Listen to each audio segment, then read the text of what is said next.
Cette vidéo est sponsorisée par NordVPN. Bon bah alors Thomas, ça y est, Instagram? Ça y est? Ça y est quoi? En fait ça on l'enregistrait pas, on dit tout aux gens, hein, Thomas, on l'enregistrait pas, et j'ai dit à Thomas, t'as vu Thomas, ça y est, Instagram. Et là vraiment il me fait sa tête avec son sourire, vraiment du mec qui a loupé un truc, et il sait pas si c'est une vanne ou pas. C'est ça. Comme les œufs qui sont cachés dans la guitare derrière toi d'ailleurs, Thomas. Ça y est, on peut enfin le faire, Thomas. Ah ouais? Ouais? C'est pas un truc qui te manquait sur Instagram? Qu'est-ce qui te manque sur Instagram, Thomas? Moi, le sweep. Ouais, mais non, mais c'est parce que t'es pas assez connu. Il me manque 2500 personnes. Abonnez-vous à mon Instagram, s'il vous plaît, pour que je puisse avoir le sweep. Il me manque 2500 personnes. Non, mais qu'est-ce que tout le monde peut faire et qui manquait à tout le monde? Bon, ok, c'est trop long. Ça y est, on peut parler et répondre aux gens sur ton ordinateur. Ah! Ça y est, il y a la messagerie Instagram sur ton ordinateur. Ah, trop bien! C'est pas génial? Ah bah ouais. Ça, c'est une good news. Thomas, voici l'introduction de l'émission 73. Qu'est-ce qu'il y a de plus efficace qu'une photo, Thomas? Bah, il y a une vidéo.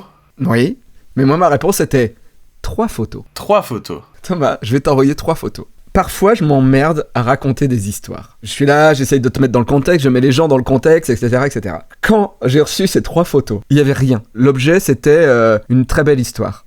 Et j'ai juste déroulé les 3 photos, j'ai explosé de rire, et je me suis dit, parfois, on n'a pas besoin de faire de fioritures. Thomas, voici la photo numéro 1. Je suis désolé, tu vas devoir flouter un petit endroit. Ah! Ah, c'est des...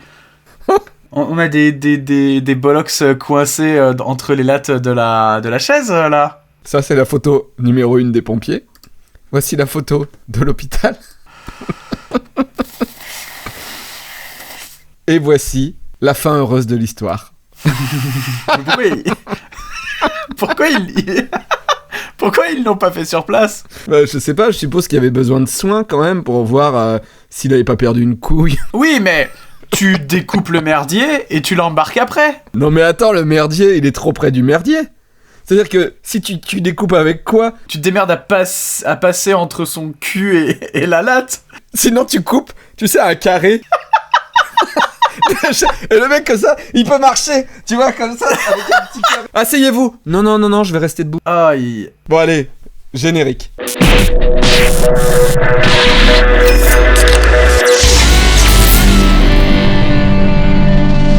Bad News vous est présenté par les caries. Les caries, pensez-y.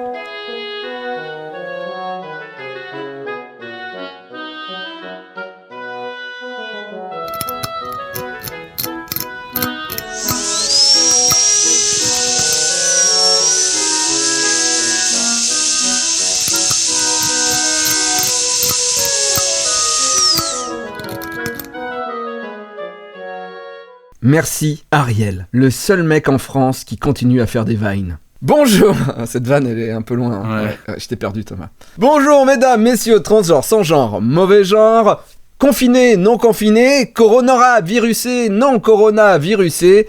C'est Bad News. Bad News, c'est l'émission qui affirme ne pas vérifier ses sources, et croyez-moi, on va continuer dans cette émission, quoique il y a pas mal de sources vérifiées, comme les photos que vous avez vues avant. Je vous rappelle que nous sommes là, pas forcément pour rire, on est là pour faire un état des lieux de l'humanité, et croyez-moi, on est une belle brochette de cons finés, n'est-ce pas Thomas? Thomas, comment ça va? Bah écoute, ça va pas mal et toi? Thomas, Oui. qu'est-ce qui est plus efficace que 3 photos? 2 vidéos. Non, une vidéo Thomas. Une vidéo. Ah, je suis allé trop loin. C'est en bref de Gabriel. Bon écoute, y a pas grand chose à te dire Thomas. D'accord, juste à regarder quoi. Bon regarde.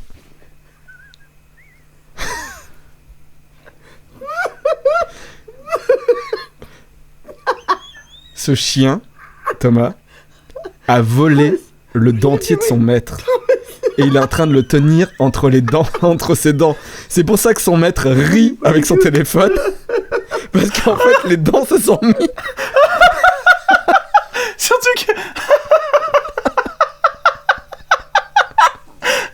Oh putain. Surtout que le chien, lui, il doit juste être comme ça.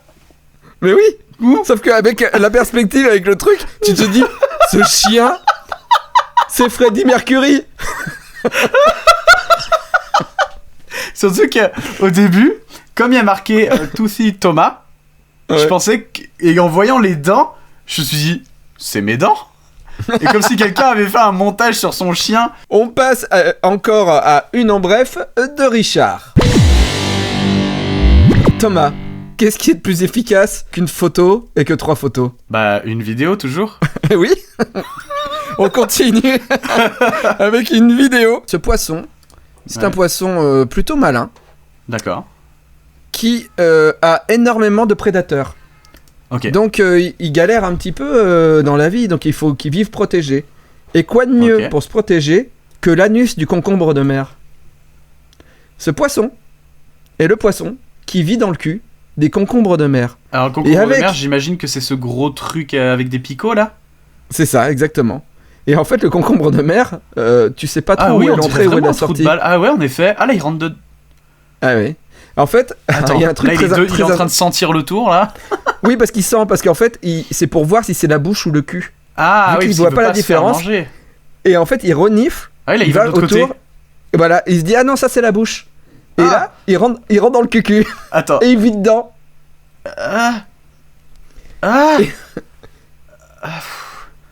Et des fois, tu vois, il sent la tête du cul. Il est rentré. Ouais. Oh, et là, je suis mal à l'aise. Tu vas voir. Et en plus, c'est des poissons. Qui ont des potes. Et s'il y a un pote qui passe et il fait, bah viens, il y a de la place. Il se passe à la maison. Dans le cul du concombre. Ils sont...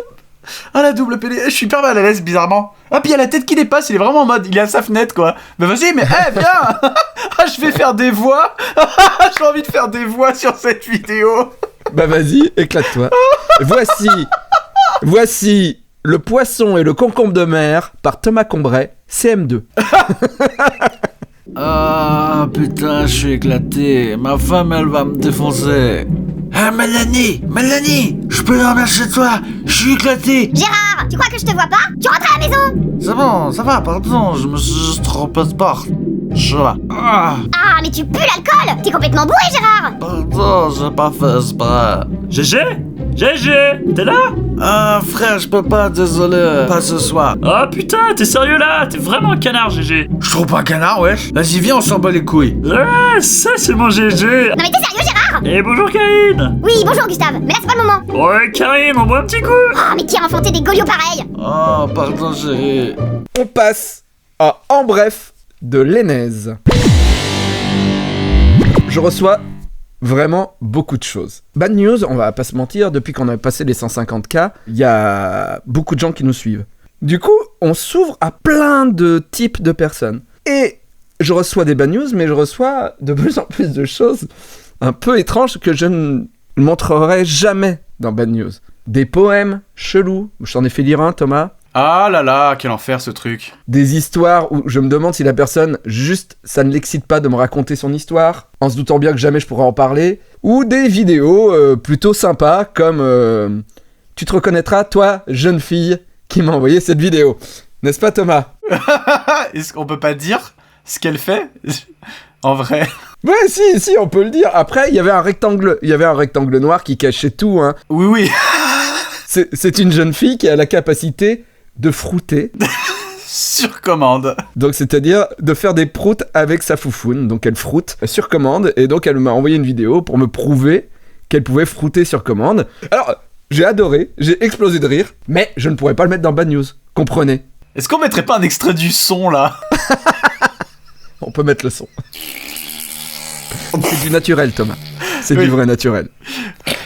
C'est pas du fabriqué. L'Aisne, lui, regarde Bad News et lui, il s'est dit, ok, dans la presse locale, j'ai eu ça. Mais le mec est allé encore plus loin, il s'est dit, je vais mener l'enquête. Ok. Et donc, je suis un détective, hein. Et on a un détective qui nous a envoyé un mail. Il a travaillé pour Bad News. Le serial pisseur de Mériadec est de retour. Ah. Fin novembre, 70 litres d'urine stockés dans des bouteilles en plastique, preuve à la pluie, avaient été retrouvés près des conteneurs de verre du stade de Kergohan. Vendredi matin, l'histoire se répète. De nouveaux sacs plastiques au contenu similaire sont découverts au même endroit. Sur place, la police municipale a constaté l'infraction et comptabilise, cette fois, 60 litres d'urine qui peuvent être ajoutés aux 840 autres litres déjà ramassés depuis le début de cette affaire. 840 litres de pipi. Mais il a pas de chiottes? Tous les 2 mois, Ouais. la police récupère des bouteilles. Relevé d'empreintes, laboratoire privé. Personne n'arrive à résoudre ce mystère. Mais T'as fait ça avec des gants. l'Enez nous dit « J'ai mené l'enquête ». Je suis fouillé. Attends, il m'envoie un lien Google Maps. Je pense simplement que cet homme n'a pas de toilette et respecte beaucoup trop la loi interdisant d'uriner dans les lieux publics. De plus, il n'y a pas de toilette publique à Mériadec. Et il m'envoie une photo, preuve où il n'y a pas de toilette publique dans toute la ville, quoi. Donc voilà, donc c'est un homme, effectivement, Thomas, tu avais résolu l'enquête. Et ça m'a pris quoi? 20 secondes. 20 secondes, ah, et la police cherche toujours. On passe tout de suite à une en bref, d'Heliox. Je te lis le titre de l'article, Thomas. Des marmottes s'attaquent à un couple de randonneurs en transformant leur réchaud en lance-flammes. C'est un nanar. C'est pas un nanar, c'est un film d'animation d'une école. C'est génial. Alors bon, c'est une fake news, puisque c'est un truc d'animation d'école français, mais je te jure, c'est beau. C'est méga beau, et le scénario est super drôle, et si vous aimez Bad News, je pense que vous allez rire. Donc on leur montre pas, mais on leur met le lien dans la description du coup. On met le lien, voilà. On passe à En bref d'Alexandre. Et c'est sa Bad News à sa maman. C'est une Bad News... Alors, je pourrais dire une mignonne, mais c'est une Bad News mignonne dans Bad News. Ok. Je l'adore. Elle est très courte. Ma Bad News, en fait, c'est une info de ma maman. Elle travaille en urgence gynécologique. Est-ce que tu as vu The Circle, Thomas, sur Netflix ? C'est une télé-réalité française où les gens sont enfermés dans des appartes seuls. C'est la première télé-réalité à l'envers, où tous les candidats sont dans un appart, ils ne se voient pas, et ne parlent que par réseau social, un réseau social qu'ils ont inventé. Et ils ont que la photo des autres et des commentaires. Et ça se trouve, c'est pas la bonne personne qui a derrière la photo. Oh waouh. Et ils se draguent et tout ça. Mais c'est le confinement. C'est le confinement. Et ça tombe hyper bien. Franchement, c'est vrai. Au début, j'ai fait non. Et j'ai regardé tous les épisodes d'affilée parce que à un moment, tu te dis, ok, t'as envie que ce mec se rende compte que cette femme dont il est amoureux, c'est un homme. Tu veux voir le truc. Et dedans, il y a des jumeaux. Il y a 2 jumeaux qui viennent de Marseille, je crois. Ils sont teubés. Et à un moment, il y a une meuf, elle dit « Je suis gynécologue. » Et t'as un qui fait « Gyné quoi ? Moi, je comprends même pas, c'est quoi ce métier ?» Et l'autre, il fait « Mais enfin, t'es teubé ou quoi ? Elle est médecin de la fouf. » Bref. Donc, la maman Alexandre, elle est médecin de la fouf. Elle travaille en urgence gynécologique, ma maman. Et un jour, elle a reçu un couple d'adolescents. Ils avaient environ 16 ans. La jeune fille, elle avait des très fortes douleurs abdominales dans la chatoune. La maman, elle a posé des questions. Elle a dit, mais qu'est-ce que vous avez fait avec cette chatoune ? Vous avez fait l'amour ? Oui, mais pas que... Ok, donc t'as pas mis que ton zizi dans sa zézette ? Non. Ah, alors vous avez fait quoi d'autre ? J'ai mis le pied de la chaise. On était en randonnée. On avait nos VTT. Et on s'est mis dans les bois. Et puis, j'ai pris ma pompe à vélo. Et j'ai actionné la pompe à air plusieurs fois. Ah, il faut pas mettre de l'air dans les chatounes. Et l'utérus de la jeune fille a explosé.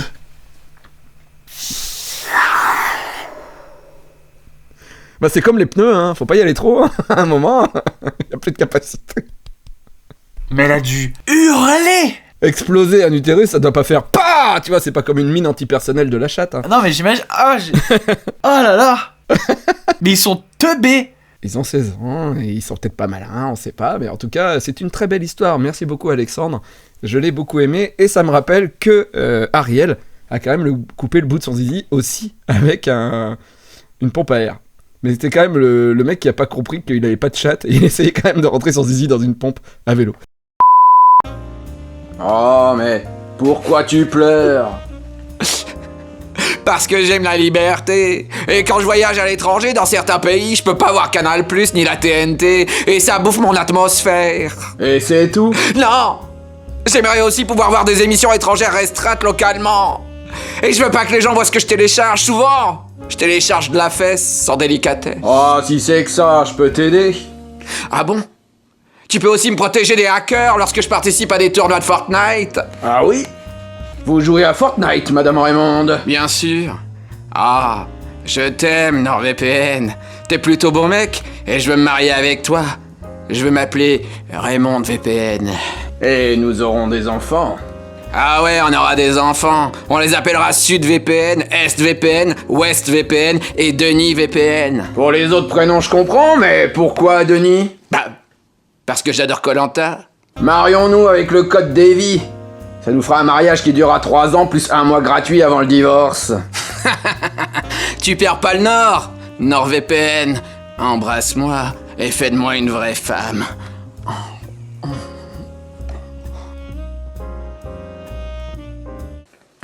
Je vous rappelle donc l'offre NordVPN. Si vous vous abonnez avec le code DEVI, vous avez droit à un abonnement 70% moins cher pendant 3 ans et en plus vous avez 1 mois gratuit. Alors que demande le peuple? On passe tout de suite, Thomas, à une en bref de Maël. Alors ça se passe en France, Thomas. C'est très récent parce que ça se passe pendant le confinement. Donc t'as un mec qui a décidé de braver le confinement. Pour aller voir sa meuf? Non, ce monsieur n'a pas de meuf, justement. C'est un peu le problème. Donc le monsieur se dit... Ah, il allait voir une pute. Bah, il se dit, c'est embêtant, si je vais voir la pute, le mieux, ça serait que j'aille sur internet et que je me loue une escort girl. Ouais. Donc, le monsieur va sur un site et se commande. Il regarde les photos, tout ça, il se dit, ouais, elle est mignonne, ouais, les tarifs, ça va, bon, bah, je la commande. Je la commande. Rendez-vous est pris. Au lendemain, le monsieur attend. L'escort girl arrive chez le monsieur ouvre sa porte et fait « Ah non. Non. Bah non, non. Ah non, non, rien à voir avec la photo. Non, je vous baisse pas, je vous paye pas. » Et la nana fait « Ah bah, excusez-moi, mais quand même, je suis venu, voilà. Non, vous êtes pas comme sur la photo, moi je vous baisse pas, vous partez. » Et la dame, elle fait « Ok, d'accord, mais au moins tu payes le taxi, mec. » Il fait « Ah ouais, je paye le taxi? Ah ouais, ok. » Allô, police? Ouais, bah là, il y a une pute, elle est venue chez moi, elle ressemble pas à la photo. Bah moi, elle veut pas repartir, donc si vous pouviez venir la chercher et l'embarquer, ça serait bien. Et là, la police, ça fait... Ben enfin. On n'a pas le droit de... vous brisez le confinement et vous payez quelqu'un pour la prostitution. Donc non, ils se sont pas déplacés. Personne n'a rien fait. Mais la police souligne que la prostituée risquait une amende de 135 € pour non-respect du confinement et que le monsieur risquait une amende de 1500 € pour achat d'actes sexuels. Les flics ne sont pas déplacés. Bon, ils ont peut-être trop de choses à régler, ils ont fait... Oh. Ben, je pense qu'ils ont un peu autre chose à branler, ouais, en effet. On passe à la dernière de l'émission, Thomas, la bad news de Grégory. Oubliez tout le trash. Voilà, on n'est plus dans bad news trash, on est dans une histoire rocambolesque. Alors Thomas, toi t'as été, moi aussi j'ai fait d'autres boulots avant ce boulot-là, donc toi t'as été en fromagerie, moi j'étais mairie d'Annonay quand j'étais dans les bureaux. Quand tu quittes ton travail ou quand tes collègues, t'as un méga anniversaire, un truc comme ça, on te fait une fête. Toi je suppose quand t'es parti, il y a eu une sorte de pot de départ ou je sais pas. Ils m'ont organisé un pot de départ, ils m'ont fait plein de cadeaux. Là on est sur la même chose. C'est-à-dire que c'est un mec qui est dans le métier depuis très longtemps, sauf qu'il n'est pas fromager, il n'est pas graphiste dans une mairie, il est dans l'armement. Ok. Et ses collègues se disent, bon, ça fait longtemps qu'il est dans le métier, on va lui faire une surprise, il va pas s'en remettre. Un AK-47 en or. Non, c'est plus gros. Un avion de chasse en or. Un avion de chasse, restons là-dessus Thomas. Allez, on va l'appeler GG. GG, demain matin... C'est ton jour, tu viens à 6h devant la boîte, et nous, on passe te chercher en fourgonnette. Alors GG fait, oh, bon, ok, d'accord, voilà, surprise et tout. Donc GG attend devant la boîte, ils arrivent en fourgonnette, et pouf, ils partent, sans savoir, GG il sait pas où il va. Direction, la base aérienne 113 à Saint-Dizier. Le mec a 64 ans. Ils arrivent là-bas, et là les gars ils lui disent, tu vas faire un tour en Rafale biplace. Un Rafale, ça va vite. Oui, ça va extrêmement vite. Alors GG fait d'accord, sauf que normalement, quand tu vas faire des essais pour des avions de chasse, t'as des tests physiques à faire. Parce que tu te prends des jets de ouf. Faut que tu le supportes. Donc notre GG, qui a 64 ans, il fait ok. Et on lui dit, oui, mais avant, faut que t'ailles voir le médecin militaire. Hein. D'accord. Il va voir le médecin militaire, mais vu que c'est une surprise et que c'est un cadeau, qu'ils connaissent un peu les gens de l'armée et tout ça, le médecin militaire, il a pas trop compris. Il fait une visite médicale, tu vois. Normalement, la visite médicale, on me dit, doit avoir lieu 10 jours avant le vol. Ok. Pour faire des bilans complémentaires et vérifier que le passager est prêt à supporter les accélérations monumentales d'un avion de chasse. Sauf que là, la visite, elle est expédiée en 35 minutes. Que le gars, quand il sort de la visite médicale, on lui dit « Très bien, maintenant vous pouvez aller au briefing pour l'avion qui va décoller. » Et le médecin fait un vague « Oui, c'est bon. » GG. Il va au briefing, il s'assoit, et là, il est comme un lapin, mais, tu vois, au milieu de la route. Tu vois, il y a des gens, ils font « Oui, alors, léger, on va faire ça, tout ça. » Et il fait « Ok. » Déjà, le gars commence à flipper.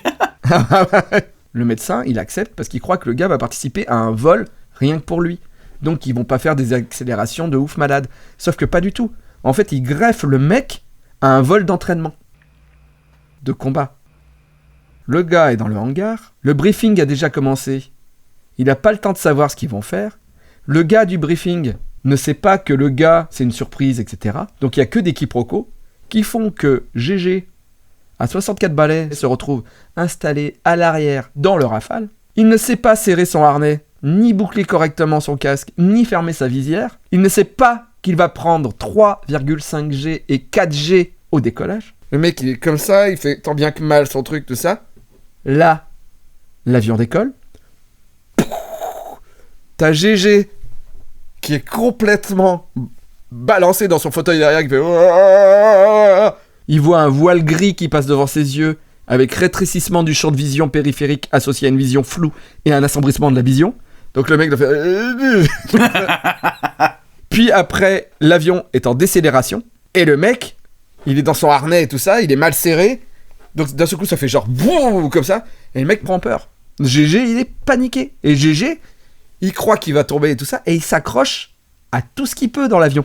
Et à un moment, il fait genre... Et là, il attrape une poignée. Il s'est siège éjecté.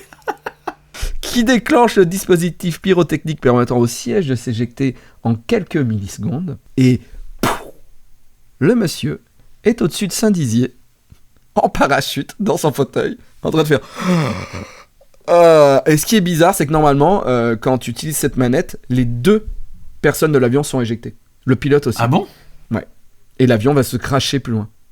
Donc ça aurait pu être extrêmement dangereux. Par un bug, je ne sais quoi, le pilote n'est pas éjecté. Va poser l'avion et on a récupéré GG dans un champ. Dans le patelin d'à côté. Quelques minutes plus tard. Sans aucun dommage. Putain, tout est bien qui finit bien, hein. L'armée a sorti un PDF expliquant l'incident. Et donc qui est relaté heure par heure à la manière militaire. Incroyable. Merci pour vos dons qui sont encore plus nombreux pendant le confinement, ce qui est ouf. Vous êtes adorables. Donc, pour les dons, c'est Tipeee, mais aussi vous pouvez vous abonner sur YouTube. En plus de l'abonnement YouTube, il y a un abonnement payant. C'est un peu complexe, mais en tout cas, si vous cherchez un peu, vous allez trouver. On a des t-shirts, il y a les dessins, en tout cas, tout ça, ça va dans une case en moins pour fabriquer des choses. Merci à tous, merci Thomas. Voilà, le bisou. Bisous, ciao. À bientôt, ciao.